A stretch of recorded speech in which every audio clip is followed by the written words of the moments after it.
যোৱা 20 ছেপ্টেম্বৰ তাৰিখে অনুষ্ঠিত হৈ যোৱা অসম আৰক্ষী উপপৰিদৰ্শক লিখিত পৰীক্ষাৰ প্ৰশ্নকাকত ফাদিল হোৱাৰ প্ৰতিবাদত গোটেই অসম তোলপাৰ হৈ থকা পৰিলক্ষিত হৈছে।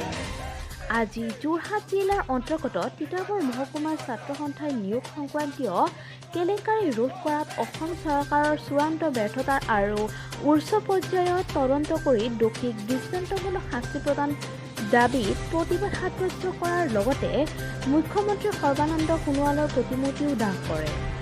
এই প্ৰতিবাদী কাৰ্যসূচীত উপস্থিত থাকে তিতাবৰ মহকুমাৰ ছাত্ৰ সন্থাৰ সভাপতি মাধুৰ্য পাঠক আৰু সম্পাদক দিগন্ত বৰা ডাঙৰীয়াৰ লগতে তিতাবৰ মহকুমাৰ ছাত্ৰ সন্থাৰ সাংগঠনিক সম্পাদক ৰঘুমণি দত্ত আৰু মহকুমাৰ ছাত্ৰ সন্থাৰ বিষয়ববীয়াসকল।